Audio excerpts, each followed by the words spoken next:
Millions of Americans are opening their 2026 Social Security letters right now.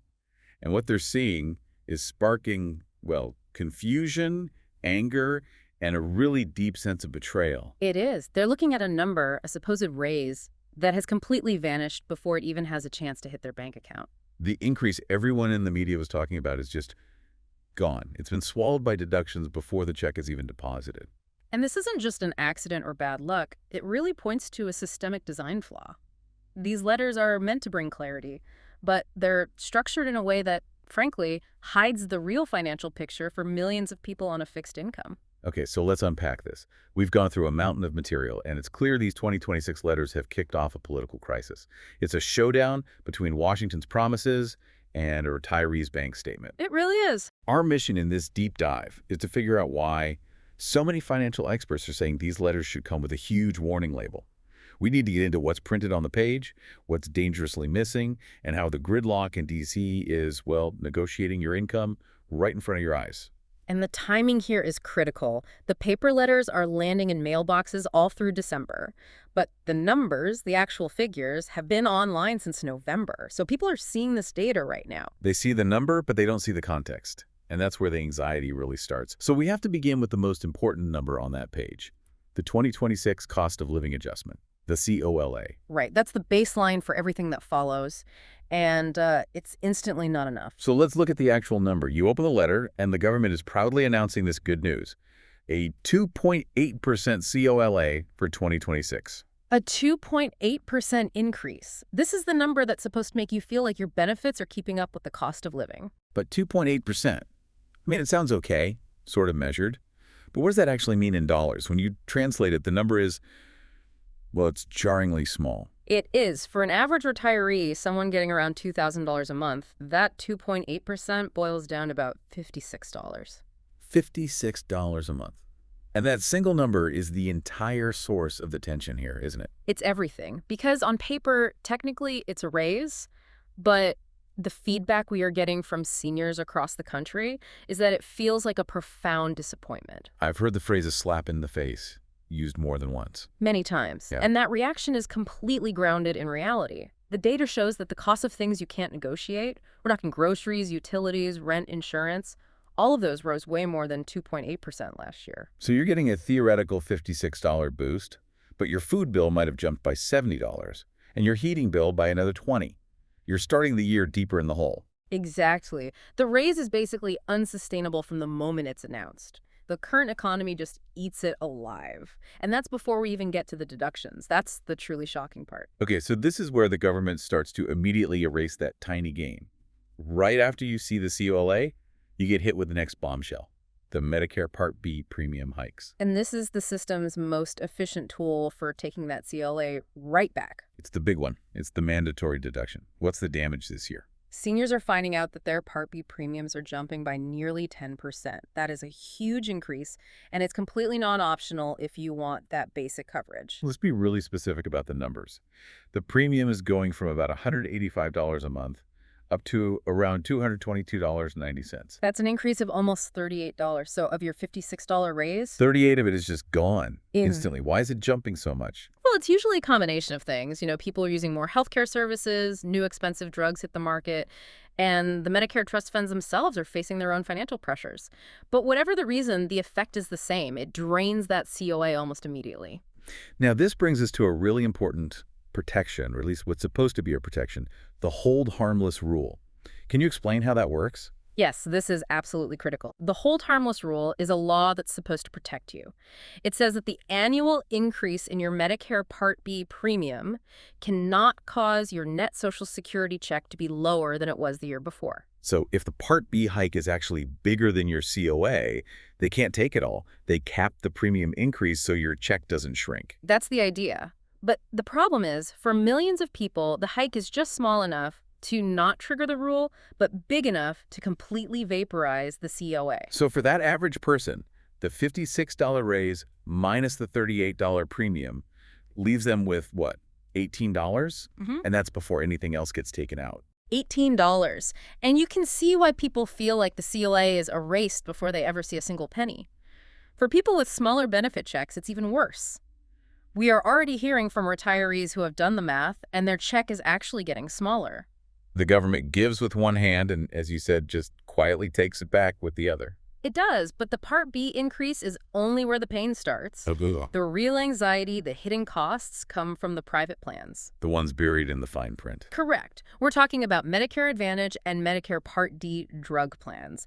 This is where the really volatile, unpredictable financial hits happen. So what's the key difference here? Why are these plans so much more dangerous to a person's budget? The crucial difference is that these private plan premiums for your drugs, for your Advantage plan, are not protected by the hold harmless rule. Zero protection. None. This is so important to understand. Those are private insurance contracts. They fall completely outside of that federal protection that covers the basic Part B premium.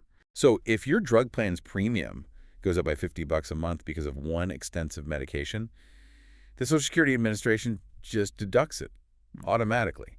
There's nothing you can do about it. Precisely. Your gross benefit might have gone up by that 2.8%, but your final deposited amount can absolutely plummet if your drug plan costs spike.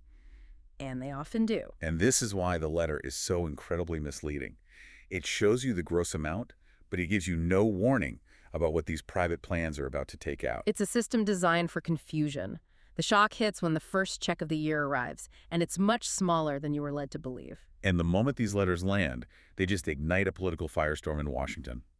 Retirees are caught in the crossfire between two completely different and frankly failed political strategies. Two massive competing ideas about what relief even means. Let's start with the big promise that is now officially broken. The question everyone is asking, where's the $200 a month boost we heard so much about? Ah, the $200 boost. This really shows the massive gap between what politicians promise and what the system actually delivers. For most of last year, this was presented as a top priority. So this was the big Democratic proposal, right? Give us the details. Yes, this was pushed very hard by senators like Elizabeth Warren and Chuck Schumer. The idea was simple and direct. A flat $200 a month increase, that's $2,400 a year. And who would have gotten it? Everyone on a fixed income. Social Security retirees, people on SSI and SSDI, veterans. It was meant to be a lifeline to help them fight back against that historic inflation. So direct cash relief. But the letter arriving now, that's $56 number, is the final word. The $200 boost isn't happening. That's the hard reality. The bill is considered dead on arrival in a Republican-controlled Congress. The opposition was philosophical. They argued that just handing out cash like that would fuel more inflation, that it was fiscally irresponsible. So you have millions of people who heard about a potential $2,400 a year boost, and the realization that it's completely gone creates this profound sense of distrust. They feel like they were led on. It just makes things worse. People were budgeting with that potential money in mind. They saw it as a necessary correction. When the letter arrives with just $56, most of which gets eaten by Medicare, the anger is completely understandable. Meanwhile, on the other side of the aisle, you have the Republican strategy, led by President Trump. Mm-hmm. And it's a completely different approach. It's not about cash aid, it's about taxes. That's the fundamental split. President Trump's stated goal is to eliminate federal taxes on Social Security benefits entirely. It's a long-term structural change to the tax code. And they took the first step on that path earlier this year, right? With the new deduction for seniors. Yes. A $6,000 federal deduction was signed into law specifically for seniors aged 65 and older. The aim is to lower the tax burden on their Social Security income, and about 90% of seniors should qualify for it. Okay, but this is where we have to be really clear about the timing and the mechanism. This is relief that you don't feel until tax season months from now. And most importantly, it's a deduction, not a credit. And that distinction is everything. A tax credit reduces your tax bill dollar for dollar. A tax deduction only reduces the amount of your income that gets taxed. Can you break that down with an example? Sure. If you're a senior in, say, the 12% federal income tax bracket, that $6,000 deduction saves you about $720 in actual taxes. That's it. It's 12% of $6,000. Whereas the $6,000 tax credit would have saved you the full $6,000. Exactly. So with a deduction, the benefit varies wildly. And for the millions of lower-income seniors who already pay very little or no federal tax on their benefits, the savings from this could be minimal or even zero. So it's a lifeline that arrives late and helps some people more than others. And what's really fascinating is that this plan has its own ticking time bomb, according to some fiscal conservatives in Congress. Right. They're warning that if Trump's full tax package doesn't get passed, The expiration of the 2017 tax cuts could lead to what they're calling the largest tax hike in American history. It's a huge cloud hanging over 2026. If those tax cuts expire, the standard deduction would get cut in half, tax brackets would shift. The result would be higher taxes on less income, which would just compound all the other problems we've been talking about. So you have this massive political battle. Democrats are pushing for monthly cash. Republicans are pushing for long-term tax freedom. And the 2026 letter shows who the victim of that fight is. It's the person on a fixed income. They're getting tiny gains, huge deductions, and no clear path forward because Washington can't agree on what relief even looks like. It's just a fundamental disagreement about how to fix the problem, and the financial burden just lands squarely on the people the system is supposed to be protecting. It does. And all of this political fighting is happening on top of a deeper, more fundamental flaw in the system itself. The broken math. The reason that 2.8% number feels so wrong from the very beginning. Exactly. This is where we get to the core of why people feel so cheated. It's because the game is rigged against them from the start. The government says prices are up 2.8%, but every retiree knows their personal cost of living went up way more. So where's the disconnect? It's buried in the formula. The government uses something called the CPIW. That's the Consumer Price Index for urban wage earners and clerical workers. Urban wage earners. And that's the whole problem. The CPIW is based on the spending habits of young urban workers, not seniors. It's designed to track the budget of someone working in a city, not someone who's retired. So they're using the wrong tool for the job? They're measuring a retiree's expenses using a ruler designed for a completely different person. That's a great way to put it. The spending baskets are totally different. CPIW puts a lot of weight on things like gasoline prices, transportation, clothing, things important to a commuter. And what is it underway? Healthcare, the single biggest, fastest growing expense for most seniors. Retirees spend a huge portion of their income on medical care, drugs, insurance. And healthcare costs always rise much faster than general inflation. The CPIW just doesn't capture that. So for decades, the government has been giving raises based on the price of gas, not the price of life-saving medicine. And that's why there's so much outrage. Seniors are realizing they've been systematically shortchanged for years, and the cumulative effect of that is just devastating to their savings. Is there a better way? Is there a fix that's being proposed? Yes. Democrats and senior advocacy groups have been pushing for years to switch to the CPIE. That's the Consumer Price Index for the elderly. Which is based on? It's based on the actual spending data of Americans aged 62 and over. It gives proper weight to medical costs and housing. And historically, the CPIE is almost always higher than the CPIW. So why not switch? It seems like a no-brainer if you want an accurate number. The reason is simple: cost. Switching to the CPIE would mean paying out more in benefits every year, and that would put more strain on the Social Security trust funds. So the political fight really comes down to whether we can afford the cost of being accurate. The cost of fairness. It's incredible. And through all of this, there's this strange irony. The Social Security Administration itself, the agency, has actually gotten much better at its job. It's a huge paradox, isn't it? The system that delivers the benefits is working more efficiently than ever, but the benefits themselves are calculated using a broken formula. You can finally get someone on the phone. Right, you can get through, but the news they have for you isn't any better. Let's run through some of those improvements because it is a necessary balance. Absolutely. My Social Security website used to go down all the time. Now it's available 24/7. Call center wait times, which were legendarily bad, have been cut almost in half, from 28 minutes to around 15. And the disability backlog, that was a huge problem. A crippling problem. It was over 1.2 million claims at its peak. They've managed to cut that by nearly 25%. So these are real, tangible improvements in customer service. But it just makes the policy failures look even worse. The government is getting better and better at delivering bad news. That's a good way to put it. And speaking of disability, there's another systemic issue here, and that's the constant fear of future cuts. That anxiety is always there. Earlier this year, there was a proposal being floated that would have removed age as a factor in disability claims. Which would have made it much, much harder for older workers, especially those over 50 in physical jobs, to get approved for benefits. The impact would have been staggering. The Urban Institute estimated it could have blocked over 750,000 people from getting benefits over the next decade. Now, that proposal was dropped after a lot of public outcry. It was abandoned, yes, but the fear remains. Once an idea like that gets into the system, people worry it could reappear later under new leadership or during the next budget crisis. It creates this lingering threat, this feeling that the benefits you've paid for your whole life are never truly secure. Okay, so we've established that the 2026 letter tells you the top-line number, but it does not tell the whole story. In fact, the most dangerous part of this letter is what it leaves out. This is the invisible ink, the fine print that you don't discover until your first check for the new year is already in the bank. Let's go through the missing pieces one by one. First, it doesn't tell you anything about your future tax liability. Nothing at all. It gives you a gross income number, but no warning that the IRS might take a piece of it back. Depending on your total income, up to 85% of your Social Security benefits can be taxable.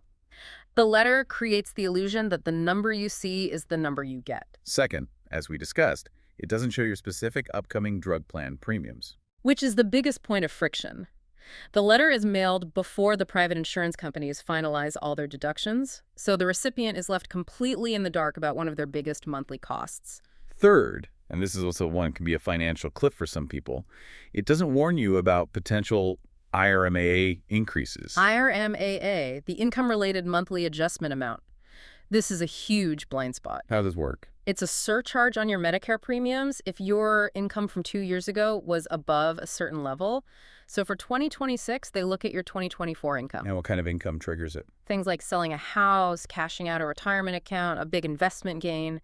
If your income in 2024 was over $103,000 for an individual or $206,000 for a couple, your Medicare premiums in 2026 can skyrocket. By how much? It could be hundreds of dollars more per month. It can completely wipe out your COLA and put you deep into a net loss. And the letter says nothing about this, even though the SSA has the income data. And finally, the letter is it's a snapshot in time. It's totally disconnected from the real-world inflation people are facing right now. Exactly. It's based on last year's data. So you open it in December, see a $56 raise, and then you go to the grocery store and pay $10 more for eggs. The document immediately loses all credibility. So when you put it all together, what does this mean for the person opening that envelope? It means the real danger isn't what's printed on the page, but what isn't printed at all. The letter is a dangerously incomplete document. It gives you a false sense of security that is just shattered the moment you see your actual bank deposit. So these letters, they aren't just routine updates. They are exposing everything. Yeah. The broken CLA formula, the skyrocketing deductions, the stalled political promises, and the ticking tax bomb. We've seen this deep political divide laid bare. One side promised $200 a month in cash, the other promised to eliminate taxes. And yet the letter in your mailbox shows how little has actually changed and how much people on a fixed income are still paying the price for that gridlock. So before your new check arrives, and definitely before Congress gets its act together, understanding how all these deductions work and the political fight behind them is absolutely critical. Your 2026 letter just started a financial countdown. Thank you for joining us for this deep dive into the financial realities of 2026. The COLA formula, the very math at the heart of the system, is designed to measure the cost of living for young, urban workers. But if that math ignores the single biggest cost of aging healthcare, how can we ever expect the system to provide real security instead of just perpetual anxiety? That is something for you to mull over.